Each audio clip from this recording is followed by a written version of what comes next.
So I'm Kevin Johnson from the Amphibian Ark. I'm giving this presentation specifically about the AArk Conservation Grants.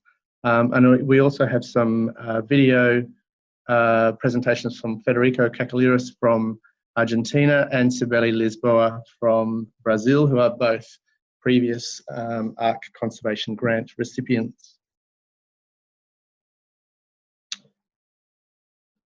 So a little bit of background about our conservation grants.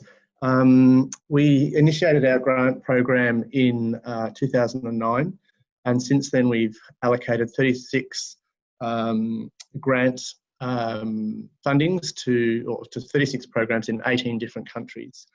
Our grants are relatively small. They're only up to $5,000 US. Initially, it was a one-off payment.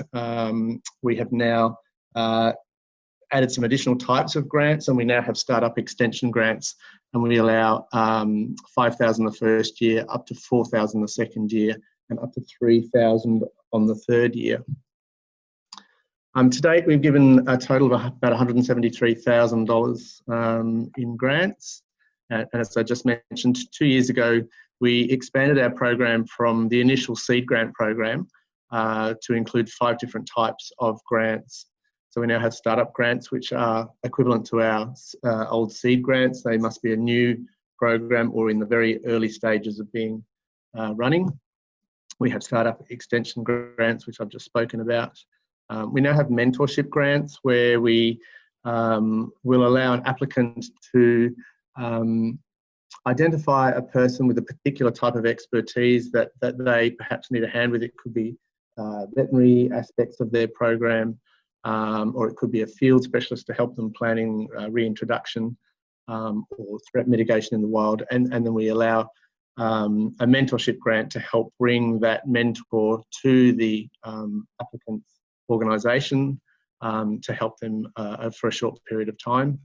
We're also providing workshop grants now, where people can identify a particular workshop that is obviously of key significance to the project that they're working on, and they can apply for support for us to help get them to a workshop overseas.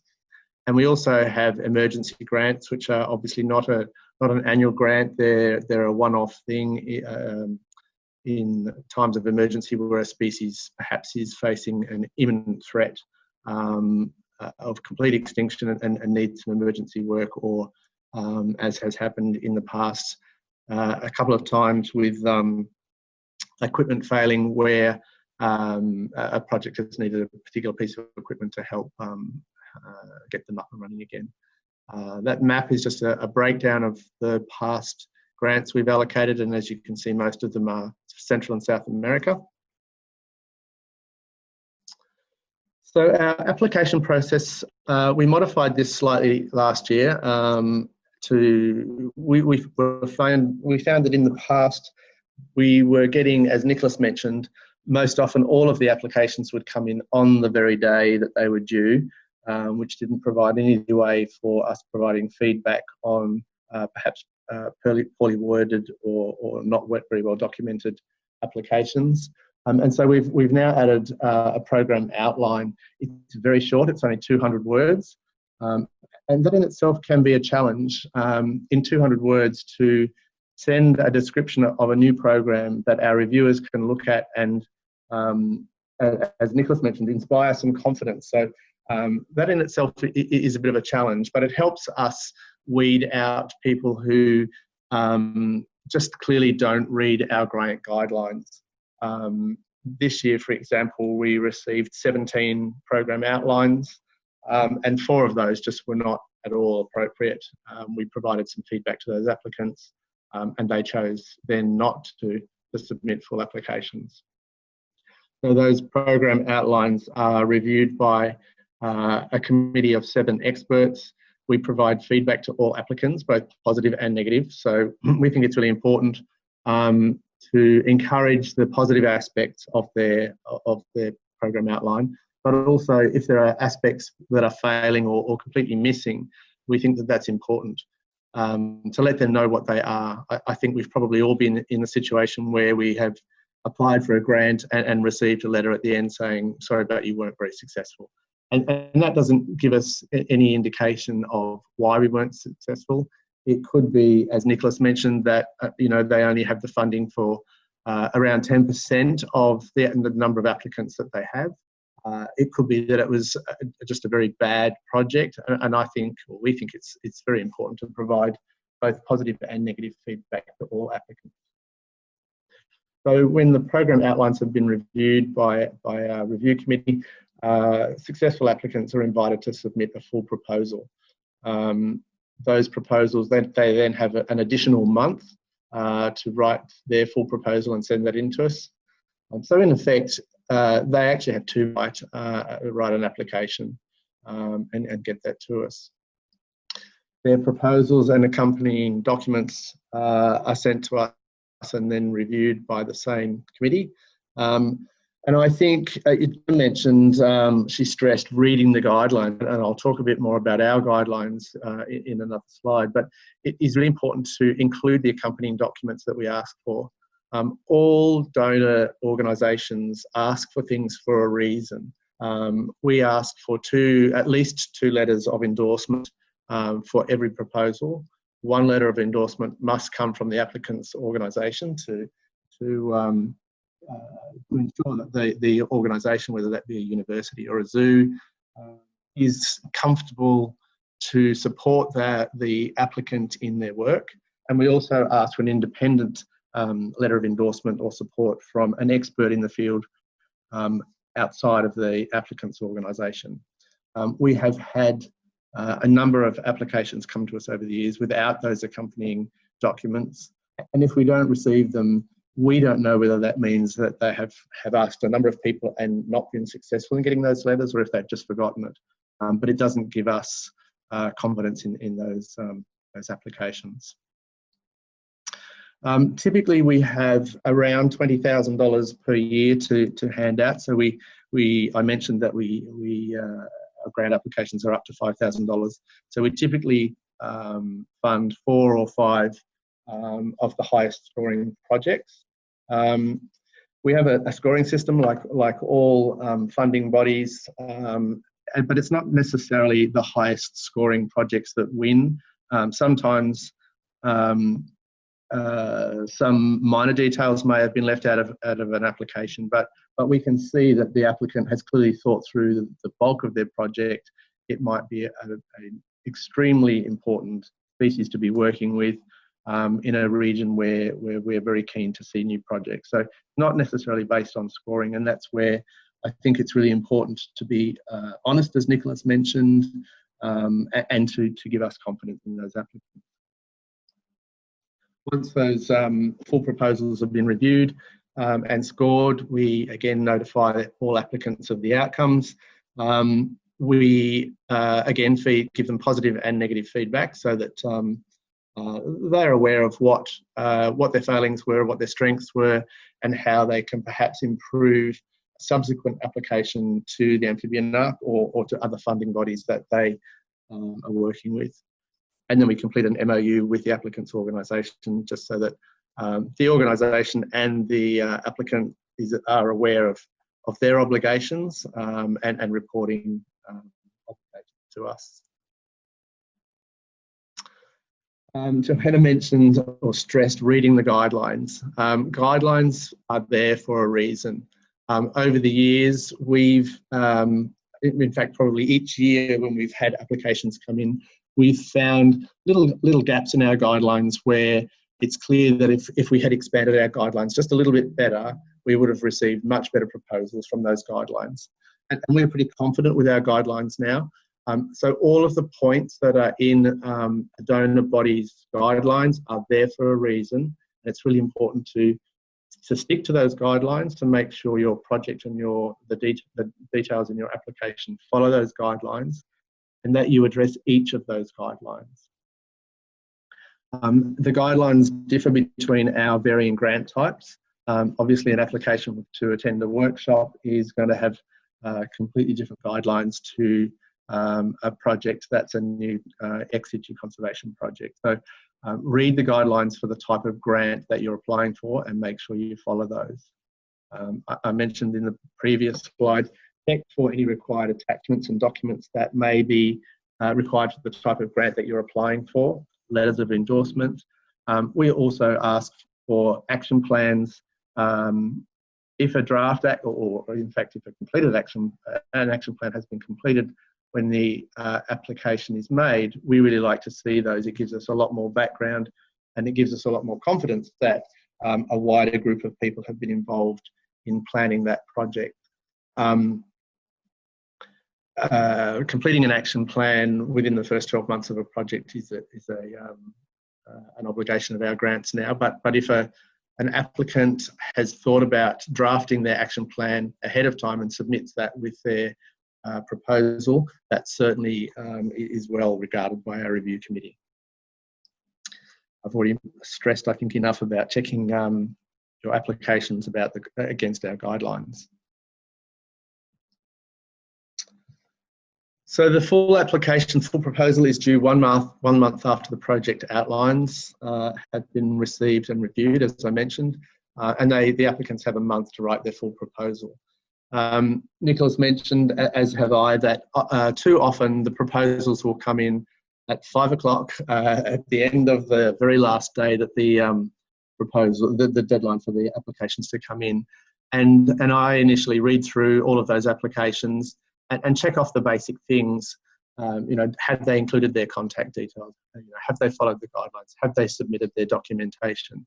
And in a number of cases, if we had received applications a few days ahead of time and there was something missing or something, just something that wasn't perhaps worded well, I know what our review committee is looking for, and I can just email the applicant back and just say, hey, this is a great application, but if you just included this additional piece of information in this section, that would really improve your application.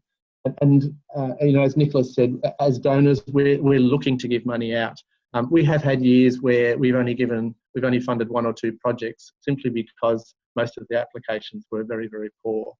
And if we can help applicants to improve the quality of their applications, then we're more than willing to do that. So this year we were really happy that I think 5 or 6 applications came in at least 2 weeks early. And that was great because we were able to read through them, get back to the applicant and ask them to perhaps expand a little bit or modify it slightly. And the end results were definitely for 2 of those applications that it's got them very, very well scored and very well reviewed. So our review process, I do the initial review, although I've been with the Amphibian Ark for 12 years now. I'm not an amphibian expert, and amphibians are not my background, so I just check the practical components of the applications, make sure that they do fit with our guidelines. For us, our startup guidelines, which are definitely the majority of the applications that we receive, we really like the applicants to be working in the range country. We want the project based in the range country and run by nationals. We want to see partnerships developed between a range of organisations within that country. Definitely combinations of both in situ and ex situ work. So following the CPSG1 plan approach. For startup grants, is the species in need of ex situ rescue, or if it's a startup extension, has the project met the previous year's goals? Nicholas mentioned honesty, and the example he gave was perhaps a species that in an application is listed as critically endangered, whereas when we go and check it and we find that it's actually near threatened. This does crop up on a number of occasions.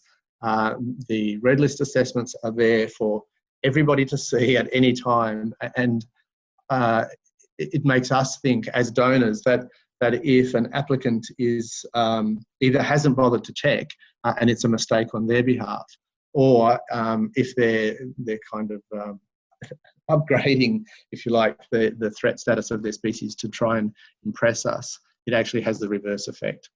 We don't want to see inaccuracies and we don't want to see misleading information. So whatever you put in your applications, make sure it's factual.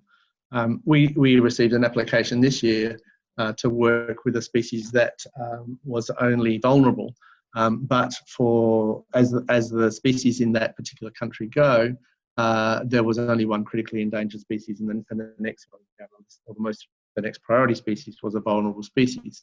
So be honest, and we are going to check that, and the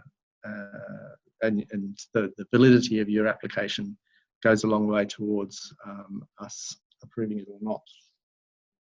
We want to know, does the program or do your goals address the threats and habitat restoration and protection? We don't want to see species brought into captivity and maintained and bred in captivity without any consideration about the threats that they face in the wild, or how those threats can be mitigated, how's the habitat going to be protected, and what's the eventual reintroduction process for that species. Our ultimate goal is to see all of the ex situ programs eventually, in an ideal world, eventually phased out, because those species are once again back in the wild in self-sustaining populations. That's unfortunately doesn't happen all that often, as we all know, but we want to know that people have thought about the long term for their project and not just about bringing the species into captivity. We, of course, ask for a budget and a timeline.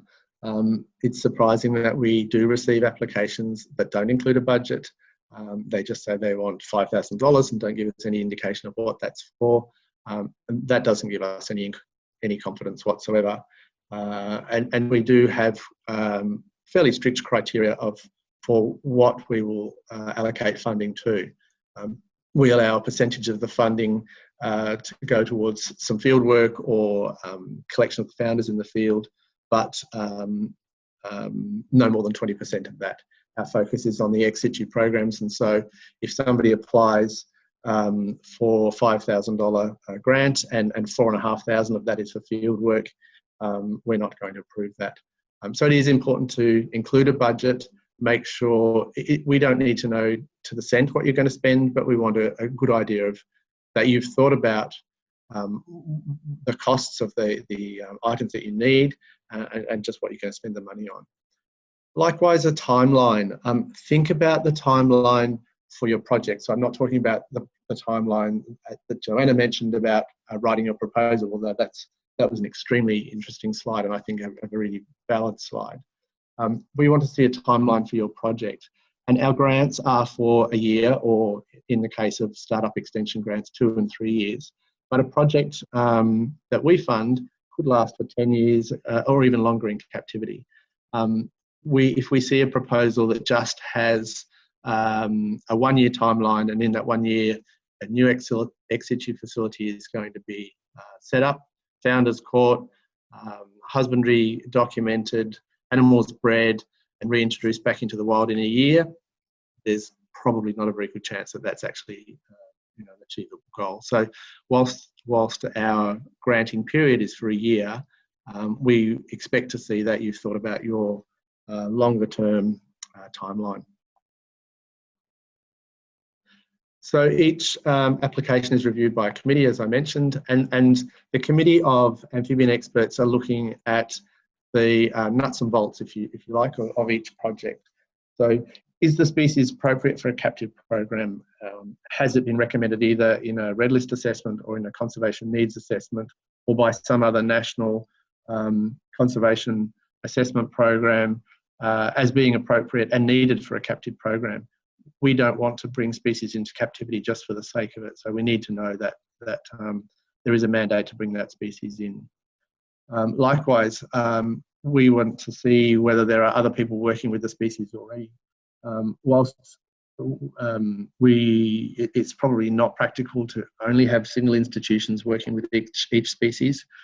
If you're applying for a grant to do husbandry research for a particular species as an analogue for a more threatened species, if that work has been done by a number of other people in the past, we don't see the point in funding that. So do a bit of background checking, see who else has worked with the species, perhaps collaborate with them and put in a joint proposal to expand any existing programs. But make sure we get a proposal for a species that actually needs the work.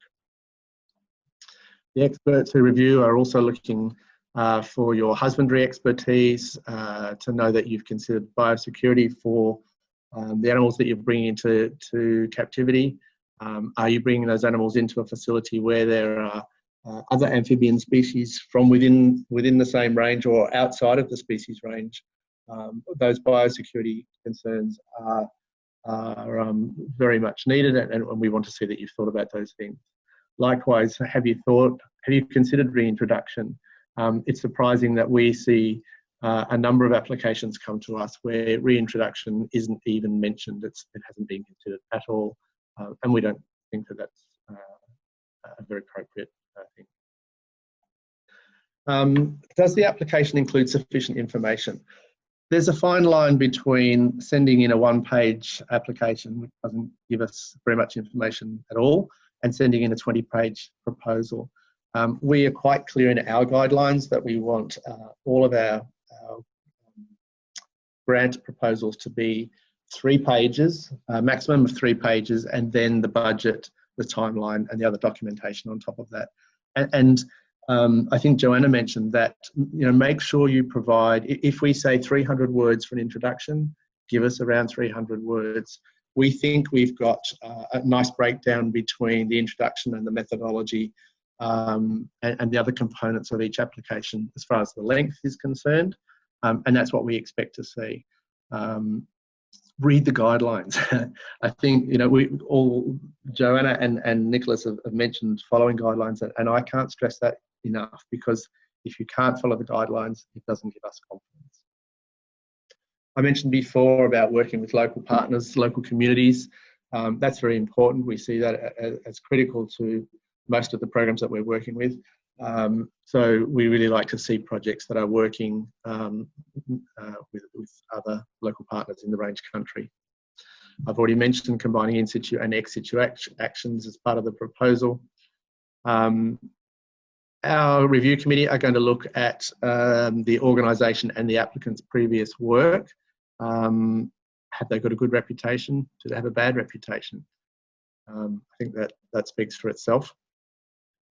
Does the applicant have sufficient ex situ experience? It's not appropriate, we don't think, for an organisation or an individual with no ex situ experience whatsoever with amphibian husbandry, bringing in a very threatened species into captivity. We have seen that happen in the past, and not a very successful outcome. So make sure that the skills and the resources that you have are appropriate for what you're asking for. I mentioned that our grants are a maximum of $5,000, which is not a great deal, particularly if you're talking about setting up a new program from the start. And so we want to see that applicants have considered where other funding is going to come from. Have they applied for other grants? Have they received other grants? How much funding is their own organisation putting up towards this project? We want to look at the kind of funding package as a whole for the long term of the project.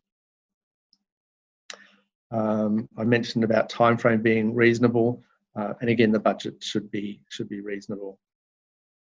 We, as well as our 7-member review committee, occasionally we will seek external review. There may be a project or a species that none of our review committee are particularly familiar with, and we will often seek external advice. Some common mistakes to avoid, and I didn't want to include a long list of them, but some of these I thought were appropriate. We have had an application to the Amphibian Ark Conservation Grants for a primate species. Monkeys are not amphibians. If you're applying to a donor organisation that has specific requirements, make sure you meet those requirements. It seems pretty obvious and possibly laughable, but don't put a lot of effort into writing an application that is just not even going to be considered. It's a waste of your time, and it's a waste of the donor organisation's time. Deadlines have been mentioned by previous speakers. 1 week later than the deadline is not okay. we will not accept that, and most granting bodies will not accept late applications. We have a little bit of leeway if it's 1 or 2 days late, and particularly at the moment with things like lockdowns as a result of coronavirus. If people have been struggling to get their endorsements but promised them, as soon as they can get a hold of them, that's fine. But don't send in an application way past the deadline. I should explain this one. Be sure you work where you say you work. We did receive an application a few years ago from somebody who told us the details of their application and what they were going to do, and they'd asked for $5,000. On the surface, it seemed like a fairly reasonable project. It didn't come with a letter of endorsement, which was raised an alarm. We contacted the applicant's organisation, and the applicant didn't work there. He had done some volunteer work with the organisation in the past, but had never been employed. So we will check those things, and the worst thing you can do is to put outright untruths in your application. And when we ask for 3 paragraphs, for 3 pages as a complete proposal minus the supporting documentation, don't send us 2 paragraphs. You can't explain in sufficient detail what we need to know in 2 paragraphs. Those things may seem very obvious, but we have received applications that where each of these has occurred. So people sometimes don't think about these things. I'm going to introduce 2 videos to you now. The first one is from Federico Cacaliris, who I notice is on this call, from Argentina. We funded or helped to fund a couple of FEDE's projects in Argentina. His initial application was excellent. His work from that project was excellent. He's pulled in additional funding. He's achieved all of the goals. And this is his projects are an excellent example, as are Sebelius, who's following this video, of all the things that we like to see. And most funding bodies, I'm assuming, if they're like us, if we have good applications from people who have a good reputation with us, and we can see have made a very wise use and done a lot of work with the money that we've given them in the past, then it's obvious that we're going to encourage additional or funding additional projects of theirs in the future. So Fede sent us a short video giving some of his experience with his grant applications to us.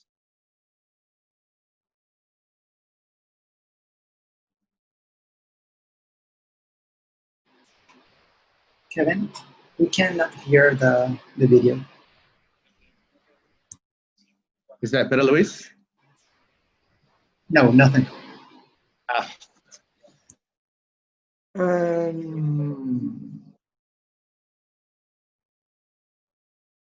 Does that help? Nope. Oh, that's a shame. I'm not quite sure what to do with that, because it worked when I did a test with it. Yeah, will you? I'm just pausing his video for a moment, just to see if there are any settings that are obvious. What were you going to suggest, Luis? I was going to say if you can play it from another source. So you unshare this screen and go to the other source. If you have a. I think I've actually found it. There's a setting there that says share computer sound. So I'm just going to see if I can rewind this video, which I can. Hello everybody, can you hear it now? My name is Federico Cacoliris. Yes. I am from Argentina. Sorry about and that. I am leading the conservation project of El Rincón Stream Frog, which integrates in situ and ex situ management and has been supported by several institutions, including the Amphibian Ark. Kevin gave me the opportunity to share about my experience in writing applications for grants and what it worked for me. So I will use species conservation projects as example, because most of my experience and most of the small to medium grants available are framed on species. So the first step is to select your target species. Sometimes this is not an option because you are already working with a species. But in cases like when you are starting a new project, you have more than one species living in the same area, so you can select among them. And in these cases, the best selection is always the selection of species with more impact, which means highly threatened species or priority species.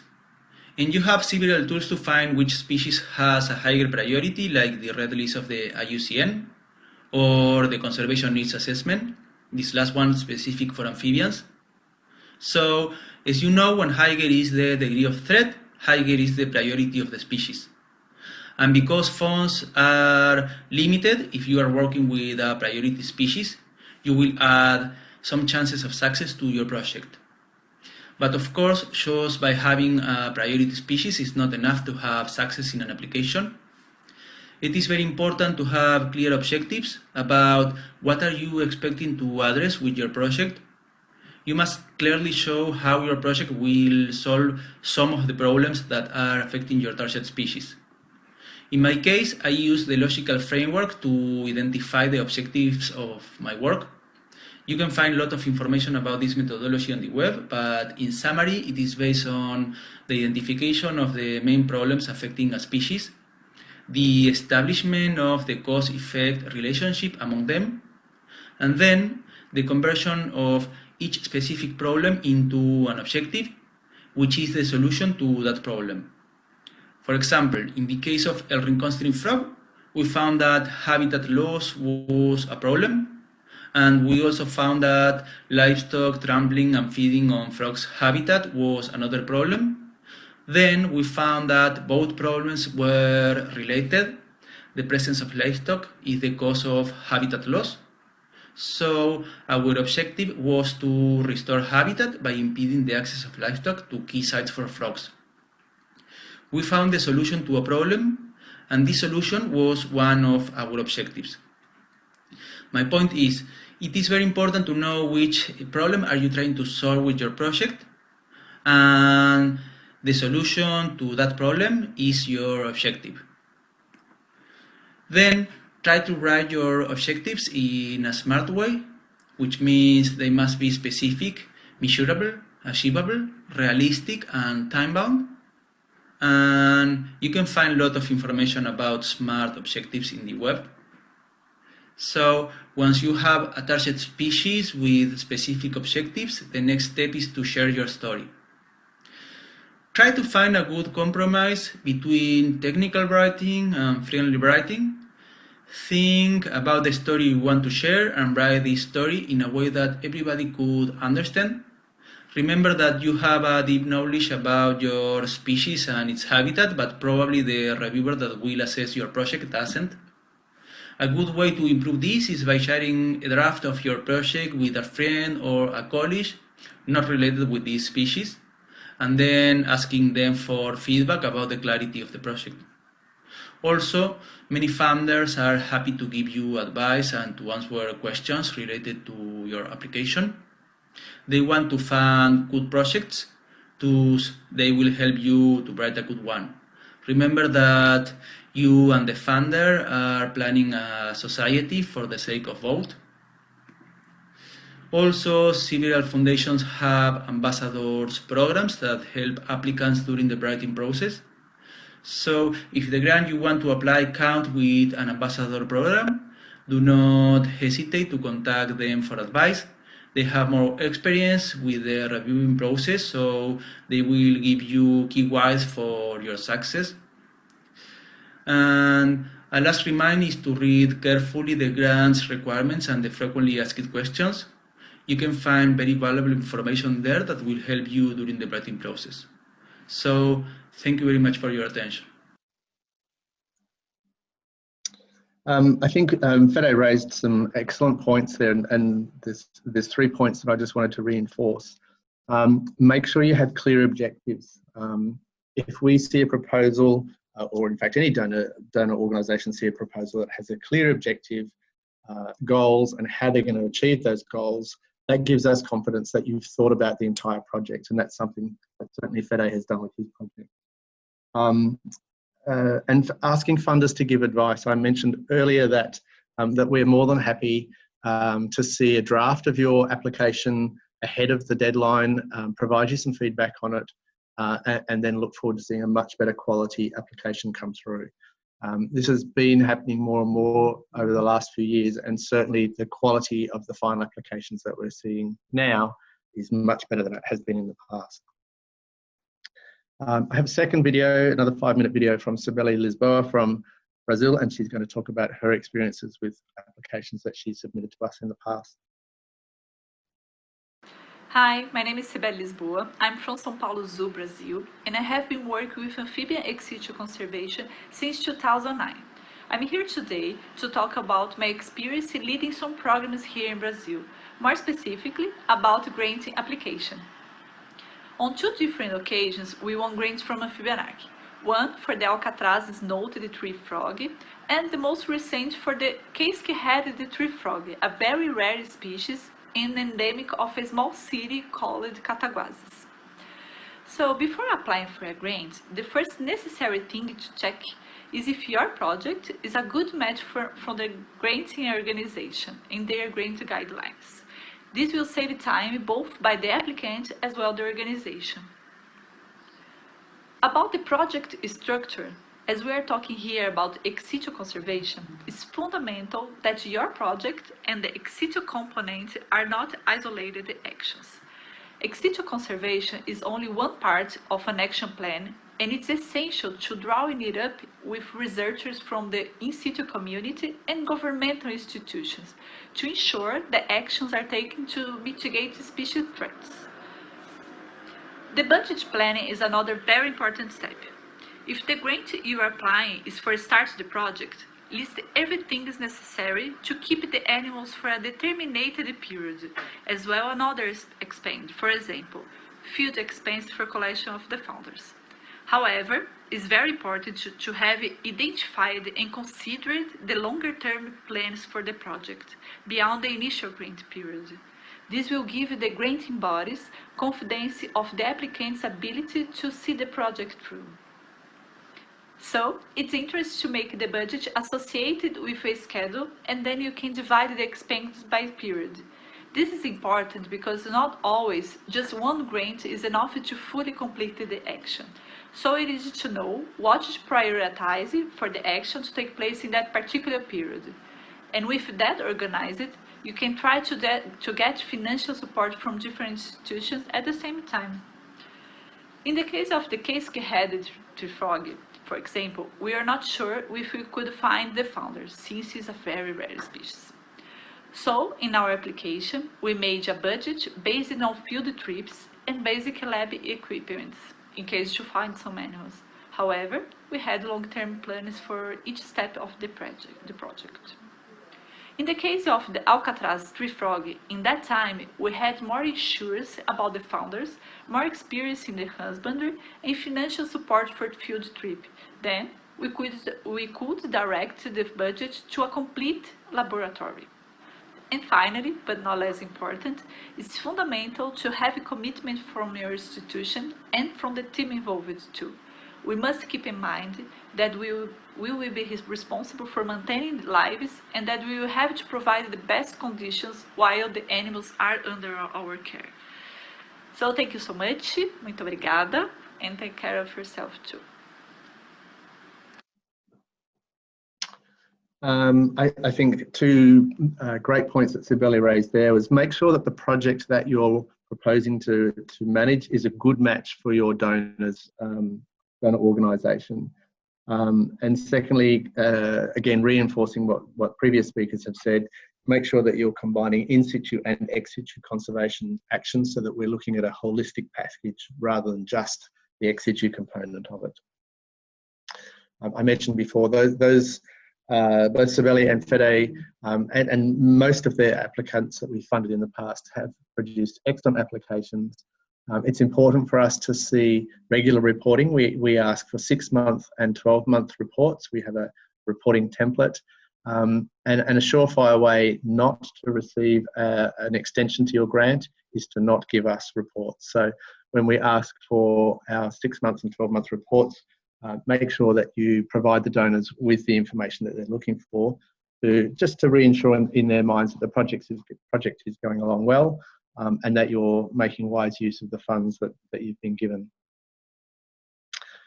We also think it's really important. We know that our $5,000 grants are not going to fund an ex situ project for many years. So we really like to see that you have continued to seek additional external funding. And if you're going to apply for a startup extension grant, make sure that you at least have documented that you have found some additional funding to keep your project going. Our full guidelines are on our website there, amphibianark.org conservation grants. So feel free to have a look at those at any time. And I'll leave it open now if anybody has any questions.